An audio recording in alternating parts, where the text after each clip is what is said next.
tutorial, I'm going to introduce to you the Inkscape vector drawing package. It's a free open source package that you can download from inkscape.org.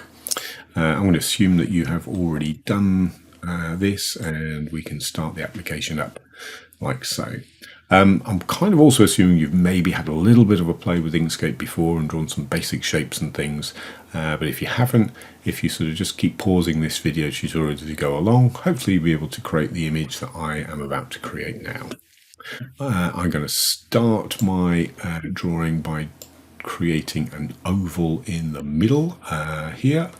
I've got a, now by default, one of the things that Inkscape does is it will use the previous settings that you kind of had. So if you were maybe drawing circles like this previously, that's what you'll get.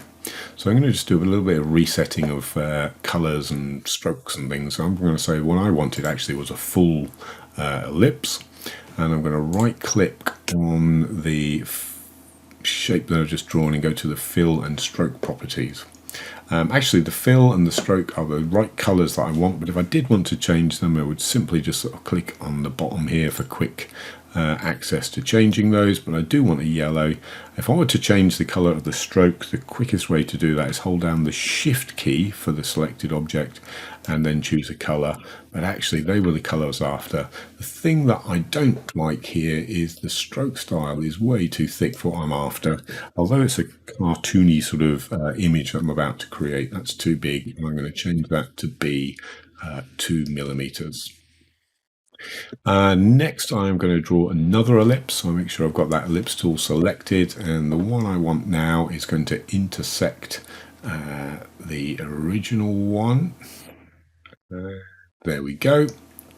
What I'd like to do is actually join these two ellipses together and basically getting rid of this part here. In order to do that, what I need to do is choose the select tool and make sure I've got both of these ellipses selected by holding down the shift key and selecting that one, or if neither of them are selected, I could draw a box around it and it will select both for me. What I want to do though is join these together using the path tools, and the one I want, there's different ways you could join things together, but the effect I'm after requires the union tool, like so. If you haven't guessed what I'm drawing already, hopefully I'm going to give it away in a minute. I'm going to have the whole shape selected of that union. I'm going to switch from the main select tool to the select tool that lets me edit a path, a shape like we've got here by its nodes. And I can pick up some of these nodes here, and I can change the position of them and the shape of the curves and things that they might sort of have as I kind of wish. For what I'm actually after, something like that would maybe be the shape that I'm sort of after. Okay, next thing I'm going to do is I'm going to go back to my ellipse tool. I'm going to draw another ellipse, but I want to quickly start changing some of the properties of this. I want to change first of all the fill. So with that one selected there, I am going to change here to a white fill. I'm going to hold down the shift key and have a black stroke. I want to change this one to be smaller, so I'm going to go to the properties of the stroke style here and choose 1 millimeter. Next, I'm going to draw another ellipse in here, and this time I'm going to have this one have a black fill. I've got a bit of a shape that I want. Next thing I'm going to do is draw an ellipse up here. I'm going to work on a little bit. I want to change the fill of that to be kind of orange, but I also am going to get rid of the stroke for what I know. In fact, I'm going to make the stroke be, I think, the same as this green here. So I'm going to choose the green stroke there. Nope, sorry, I'm going to choose the green stroke, holding down the shift key. I'm going to choose the green. Let's start this again. I want the fill to be orange, so I'm going to click on the orange shape on the toolbar there, and I want to change the stroke. Do I? No, I'll leave the stroke to be green, I think. So what I'm trying to draw now, I will require a duplicate of this. So I'm going to make sure it's selected, and I'm going to do Control and D, and that will give me a second shape duplicate of the one I had. I'm going to place them over each other. I want to rotate those now, but at the moment the grab handles here are for changing the sizes. So if I click once more, the handles will change to the rotation and skew tools. In this case, I'm going to rotate that bottom one a little bit. I'm going to click on the top one so it's selected. Click once again so I get the rotation tools and rotate that one a little bit too. What I'd like to do though is actually make a union of these again. So the same as I did previously, I can draw a box around the two shapes, go to the path and choose the union of those. I want to make this, hopefully you've worked out what it is by now. I want to make this beak be a little bit more obvious. So I'm going to go in here and make a shape like so from that.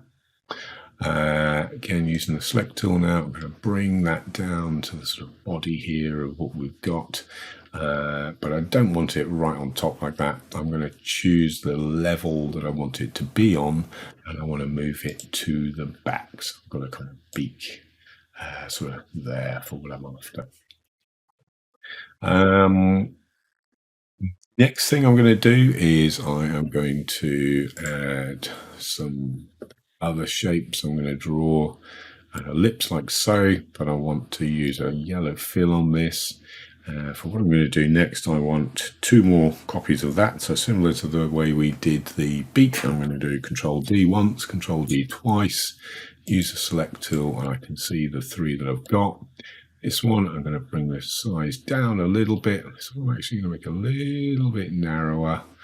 And this one here, I'm going to make it a little bit narrower as well, but also make that one quite a bit smaller. I'm going to move these next to each other, and a bit like I did with the beak, I'm going to use the rotation tool to sort of join, to put these next to each other and make a sort of particular pattern that I'm after. Again, clicking again to get to the rotation tool, like so.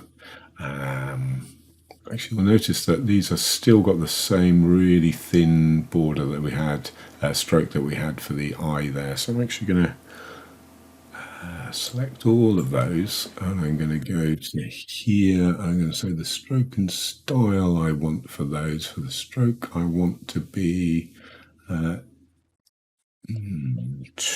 for that. Hopefully that's going to, it's not what I'm after. I'm going to come away from that. I'm going to do Control Z to undo what I just did. I want to make those width of 2. Do these individually, I think.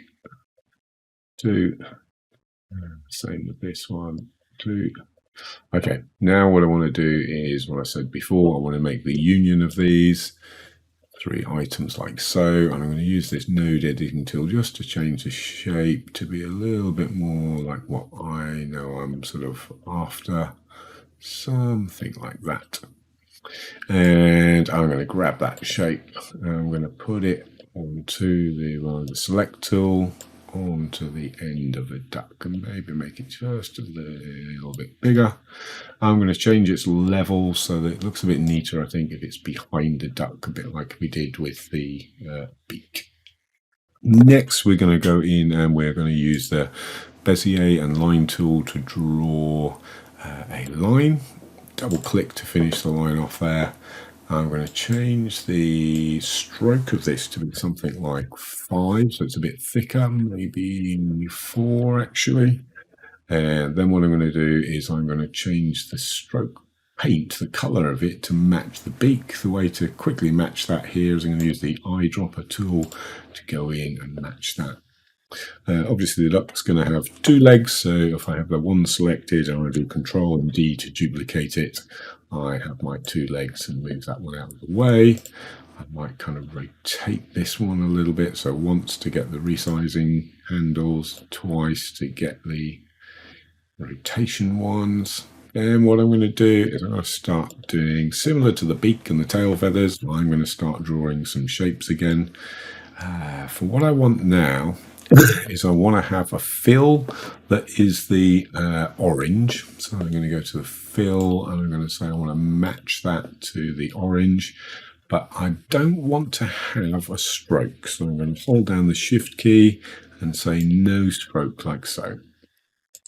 For what I'm after though, I want to, once again, practicing these duplicating and union tools. I'm going to click on it once, Control D, Control D, so I've got 3 of them. And I'm going to place these kind of next to each other, the 2 here a little bit forward of the other ones. Click again though, I'm going to rotate these in. So again, good practice of these tools that we've used previously, like so. And then I'm going to select all of those and practice, and again I'm going to create a union of those. A little bit, maybe a little bit big for what we want for the feet of the duck, and definitely a bit tall. Something like that might do. Click on again to use the rotate tool, and then I'm going to move that one up to there. I'm going to Control D to duplicate that one and move it over here. I want to rotate it a little bit, I think, to get a bit of a difference between them. I'm getting there. Nearly got what I want. Move that whole thing a little bit up. Keyboard to get it where I want it. Same with this one here. Let's move it up a little bit there. Last thing I want to add is a wing to this. Oh, before I do that, I'm actually going to move this leg and this leg behind on the levels. Looks a little bit neater. Going to go in though. I'm going to draw another big oval. I want to have a stroke that is the green. So I'm going to hold down the shift key, choose the green. I want to have a fill. That stroke looks really big. The last stroke was 4. For the legs, going to change that to 2.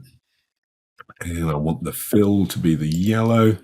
What I want to do now to make this something that looks a bit like a wing, if I select that oval, I want to effectively cut this in half, sort of, and diagonally.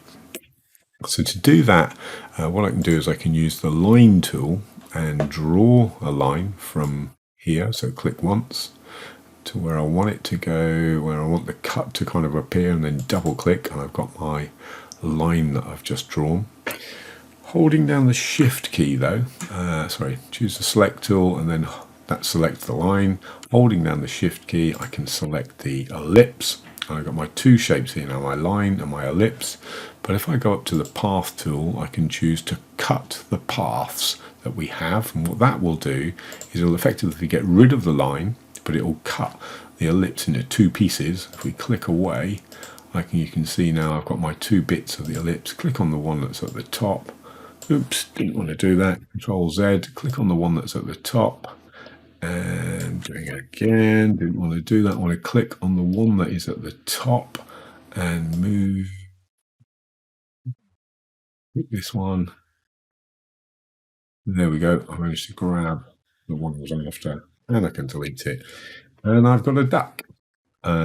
Maybe not the most artistic thing in the world, but hopefully shows you a good bunch of the different tools that we can use, mainly using the ellipse tool, but we're using some union and rotation and sizing tools to make a kind of image you might find on something like a greetings card or something. Last thing, we could maybe group all of these items together. If I draw a box around all of them and Control G, so I need to use that in another image. It is one kind of shape there. And maybe just to finish it off, I'll just add a little filter on there that has a drop shadow to give it a little bit. The defaults normally are okay for this, to give it a little bit of a punch to it. And there's my finished duck.